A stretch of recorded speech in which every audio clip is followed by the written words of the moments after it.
Hey everyone, David C. Anderson from the KnifeCenter coming at you from the Hogue booth at Blade Show 2022. I'm here with Scott Bruns himself. How are you, sir? Good, David. Nice to see you again. You too, as well. We got just a few things to show you today that are new. Scott, Yes. take it away for us. Well, so this year at Blade Show, we're not doing a launch yet of our collector series, but we're just more or less introducing it. So we're talking to customers about our collector series. It's a line of collectible knives, more premium materials, things that we'll only be doing for a limited amount of time in a limited quantity. So the first one we're really excited about here, really brand new, is the Counter-Strike out the front. Now that's got a carbon fiber cover, a 6061 aluminum anodized case, and then a MagnaCut blade. And that's your double-edged blade with the blood groove in there. It's got some titanium anodized screws. We're really excited about this knife. It's got some milling here for texture on the handle that really adds a nice effect. And it just came out. You can see it real nice on the back. Yeah, too. it just It's a came really out cool great, pattern. and it just looks awesome. And people are excited about them here. We're selling out of them. We're almost out here. So really exciting for this year. And then for folks that came to Blade Show last year, this is a familiar face right here. This is our Deca, our Collector Series Deca. It's got the Glow Rhino slide stop pin in there. Again, titanium blue anodized hardware, carbon fiber handle, 20 CV blade. So for this collector series, for now, are you thinking they're going to be kind of a similar palette, like both these kind of feel? You know, in this case, these two are, Yeah. but I think we're really going to try to branch out and get into some other things, maybe some colored carbon fiber, possibly even titanium. We're really just at this point, the kind of potential is to do other things is there. So we don't really know exactly where we're going to go with it, but we definitely want to give customers something that's kind of outside of the production realm and more collectible and limited, right? So.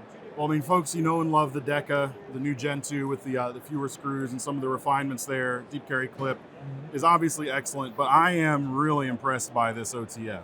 Yeah. I mean, you guys always do a good job with them, but the shape, the milling, it even's got like a little bit of a contour. Yeah, definitely. I think it's something that, I think if you're into out the front knives, it's something that you definitely need to get in your hands and just experience it to know what it's really all about. But the execution is just, I'm proud of it as well. It's amazing. So yeah, fantastic. One of my favorites. And MagnaCut too. And MagnaCut as well, which that's the new super steel of the year. Indeed. People are definitely enjoying it. And last but not least. And last year, this is not a collector series item. This is going to be entered into our catalog here at some point. But what this is our Hogue Extreme Hunter fixed blade. And it's really a lightweight fixed blade for backpacking and things like that when you're really counting ounces. It's a CPM M4 blade steel, which is a really awesome steel. Yeah. It hones a really good edge. Well, especially when it's that thin, the toughness that steel brings in is going to be very appreciated. Yeah, no, it really is. And again, that Peel Ply G10, if you want to feel that, it gives it a really good grip, a really good texture. We're looking at maybe somewhere around $189.99 would be the retail price on something like that. So you'd probably see it on the streets for somewhere around $150. So again, affordable, lightweight, American made, and I think a really good hunting knife. So good for skinning, good for breaking down an animal, things like that. So and just a slicer. I mean, check out, guys, how thin that blade material is. That and a full flat grind, you are going to be slicing for days. Yeah, 3/32 of an inch is what that stock thickness is. So very thin, very slicey. I would daily carry this. Yeah, absolutely, because especially you set it up with a nice pocket system. The whole thing is very thin. It's going to be very easy to carry. Yeah, it comes with a pouch. You can put that pouch in your backpack or something like that. And yeah, it's just, I think we're hoping it's going to do well. We're hoping we kind of break into the hunting market a little bit with this and just get some hunters interested, some outdoors guys interested in what we have to offer for them. Very nice. Love the shape. Love the specs. That's awesome. Excellent. All right, so we got one more quick thing to show you here. We've got an interesting scalpel concept, and Jim is going to show this one to us. First of all, good to see you. Good to see you, David. Welcome to Blade 2022, again at the Hogue booth.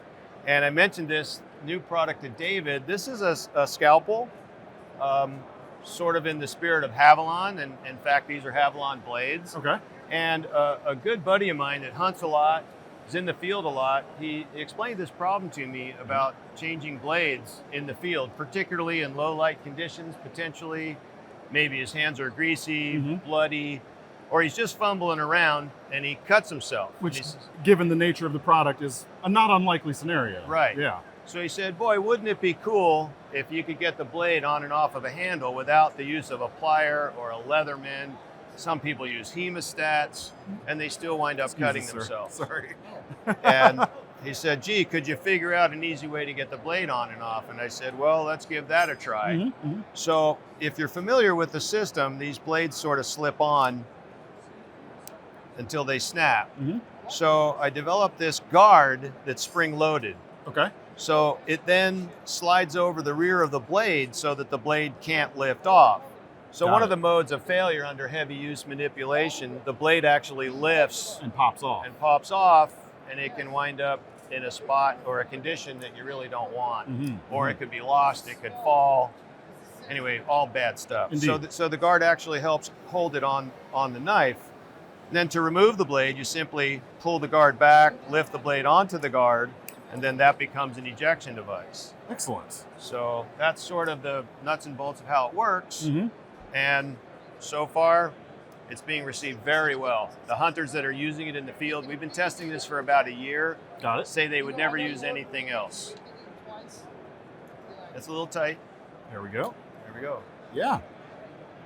That's a pretty cool concept. Yep. Available in black or orange. These are single-use blade guards. You can load your blade in here. That way you can install without ever touching the sharp edge. I wish I had the magazine with me. I actually developed a magazine that will house up to 5 new blades, and it has a sharps container on the back side so that you can deposit the blade directly into the sharps container. And you're not leaving it out somewhere Right. to rust away and all that. Exactly. Very cool. So again, another new item at the Blade booth at Blade 2022. Very nice. Thank you, sir. Thank you. Well, short but sweet today with Hogue. Good looking stuff, however. Scott, Thanks, Dave. thank you so much for your time. Thanks, guys. Folks, make sure to check out, we'll leave links in the description box. We'll take you over to the Hogue page on theknifecenter.com, and keep sticking around here for more Blade Show coverage.